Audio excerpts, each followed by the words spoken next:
मैं अपने परिवार की बड़ी बेटी थी। मुझसे छोटी मेरी बहन पूनम है।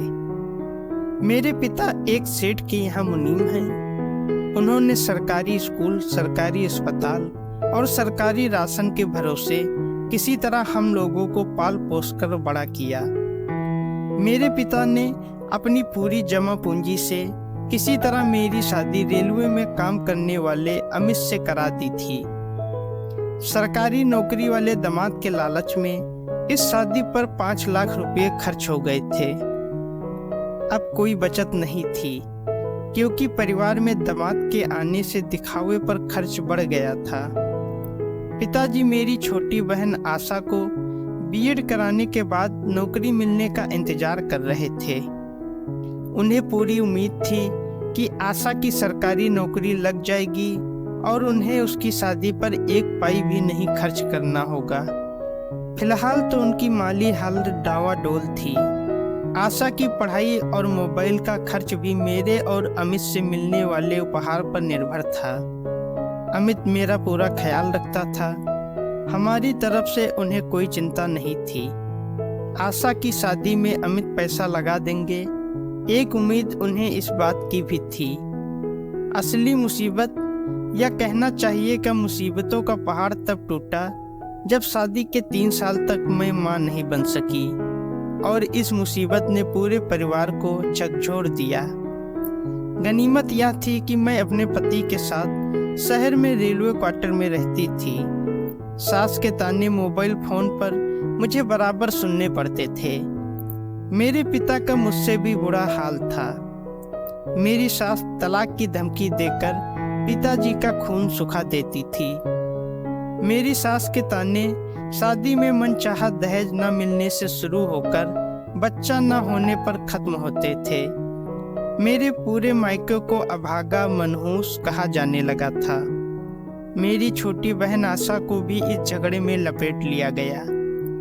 मेरी सास आशा से कहती थी कि जरूर मेरी परवरिश ठीक से नहीं की गई। बचपन की गलत आदतों के चलते मैं बांझ हो गई हूँ। मेरी सास ने कानूनी सलाह भी ले ली थी। मेरी सास एक दिन कह रही थी कि कोर्ट में साबित हो जाएगा कि मैं उनके बेटे को शारीरिक सुख और संतान सुख नहीं दे सकती। इस वजह से उसे आसानी से तलाक मिल जाएगा। उन्हें हर्जा खर्चा नहीं देना होगा। मेरी माँ इन बातों को सुनकर कई दिन तक कुछ भी नहीं खा सकी। वे यह सोचकर मरी जा रही थी कि दामाद जी ने अगर मुझको छोड़ दिया तो मेरा क्या होगा। मेरी दूसरी शादी करने के लिए पैसे तो बचे नहीं हैं, और फिर दूसरा आदमी शादी करेगा क्यों। मैं और मेरे पति अमित को डॉक्टर ने बताया कि अमित के वीर्य में शुक्राणुओं की कमी है। अमित के शुक्राणुओं को बढ़ाने के लिए डॉक्टर ने 2 महीने तक हर हफ्ते दवाइयाँ दी और इंजेक्शन लगाया, पर इस उपाय का भी कोई असर नहीं हुआ। जब किसी भी डॉक्टरी का इलाज से काम नहीं बना तो माँ के बताए हुए उपाय, देसी नुस्खे को अपनाया गया, पर इन सारे उपाय से भी कोई फर्क नहीं पड़ा। पति की पगार समय पर आए या ना आए, पर मेरी माहवारी ठीक 28वें दिन आ जाती थी। हम पति पत्नी एक दूसरे को बेहद प्यार करते थे और एक दूसरे की कमी बताते नहीं थे।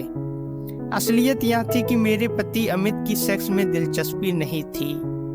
मैं पति को रिझाने की पूरी कोशिश करती थी। बिस्तर पर उनसे चिपक जाती, उनके गालों को चूम लेती, लेकिन अमित पर इसका कोई खास फर्क नहीं पड़ता। इसके बाद हमने टोटके का सहारा लिया। मंगलवार के दिन हम पति पत्नी ने कुम्हार के घर जाकर पुत्र प्राप्ति के लिए प्रार्थना की और एक डोरी जिससे वह मिट्टी के बर्तन बनाता है मांग लाई। घर आने के बाद एक गिलास में पानी भरकर वह डोरी उसमें डाल दी। 1 हफ्ते तक वह डोरी उस पानी में भिगोकर रखी। अगले मंगलवार को गिलास में से डोरी निकालकर हम दोनों ने वह पानी पी लिया और इसके बाद वह डोरी हनुमान मंदिर जाकर समर्पित कर दी। उस रात हम दोनों ने संबंध भी बनाए ताकि मैं मां बन सकूं। फिर 28वें दिन जब मुझको पीरियड नहीं आया तो अमित दौड़कर प्रेगनेंसी टेस्ट किट ले आया। पर यह कोशिश भी नाकाम रही। 29वें दिन खाना बनाते समय मुझको पीरियड हो गया। अमित की बहन ने एक टोटके को आजमाया।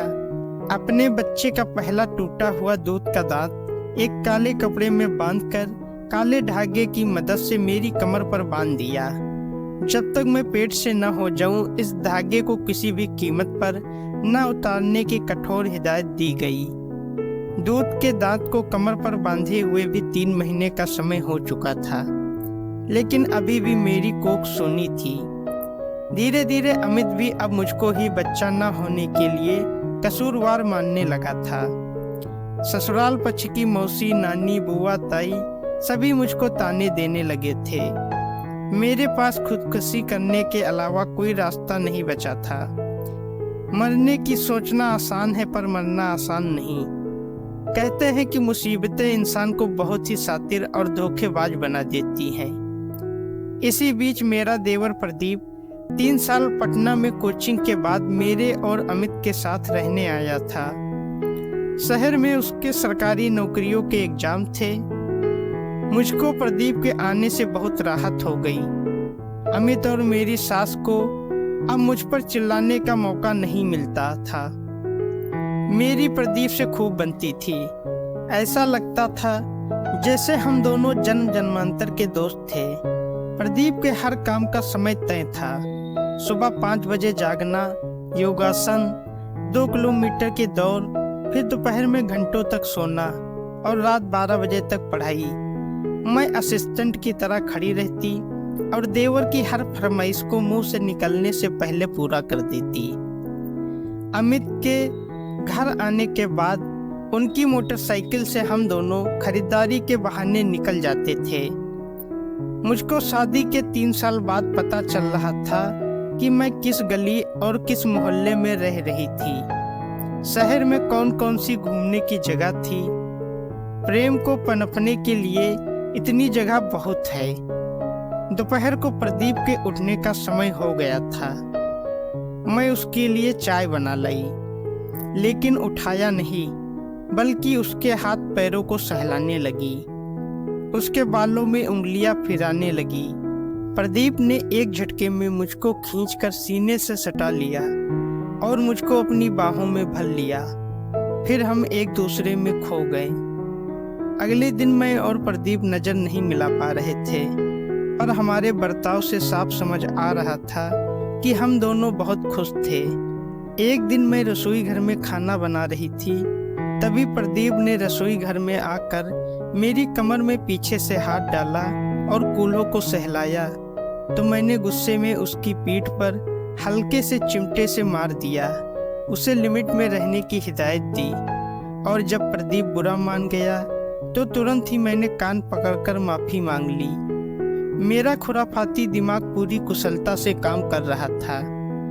एक रात मैंने अमित को बताया कि मैं इन दिनों शिवलिंगी बीज का एक भाग और पुत्र जीवक बीज के 2 भाग को मिश्री के साथ खा रही हूँ। ननद का दिया टोटका बंधा ही है, तो आज अच्छी उम्मीद है। फिर रात में देर तक मैंने अमित के साथ भी संबंध बनाया। यह कई दिनों तक चलता रहा। दोपहर में प्रदीप और रात में अमित के साथ प्यार। इस बार मेरी कोशिश रंग लाई। शाम को मैंने अमित की पसंदीदा कॉफी और पकौड़े बनाए और उसे यह खुशखबरी सुनाते हुए उसकी गोद में बैठ गई तो अमित ने मुझे ढेर सारा प्यार किया। मेरे घर वालों को जब यह बात पता चला तो उनकी खुशी का ठिकाना न रहा। मेरी माँ ने पूरे मोहल्ले में लड्डू बांटे। मेरी बहन पूनम भी बहुत खुश थी। उसने मुझे फोन कर बधाई दी। अब मेरी सास भी मुझे प्यार करने लगी थी। वह मेरा बहुत ख्याल रखने लगी। प्रदीप अपने एग्जाम देकर वापस पटना चला गया था। मैंने प्रेगनेंसी के आखिरी दिनों में प्रदीप को वापस बुला लिया। अब दिन भर बेरोक टोक प्रदीप मेरे साथ रह सकता था और एग्जाम की तैयारी भी कर सकता था। ठीक मेरी डिलीवरी के दिन प्रदीप का रिजल्ट आ गया। प्रदीप को सरकारी नौकरी मिल गई। मेरे बच्चे की आंखें मुझसे मिलती थी। कान नाक ठुड्डी ससुराल के किसी न किसी सदस्य से मिलते थे। मेरे सास और मेरे पति अमित की खुशी का ठिकाना न रहा। प्रदीप के लिए एक से बढ़कर एक अमीर घरों के रिश्ते आ रहे थे। बहुत सारा दहेज भी मिल रहा था, लेकिन प्रदीप ने लड़की देखने से साफ मना कर दिया। मेरा और प्रदीप का प्यार ऐसे ही छुप छुप कर चलता रहा। फिर मैंने प्रदीप को अपनी बहन पूनम से शादी के लिए मना लिया। प्रदीप को भी इसी शहर में नौकरी मिल गई है। हम दोनों परिवार एक साथ बहुत प्यार से रहते हैं। मैं दोबारा माँ बनने वाली थी। मैं दिल से प्रदीप की आभारी थी, जिसने मेरी जिंदगी उजड़ने से बचा ली थी। दोस्तों, अगर आपको कहानी अच्छी लगी है तो वीडियो को लाइक करें, शेयर करें और हमारे चैनल को सब्सक्राइब करें। धन्यवाद।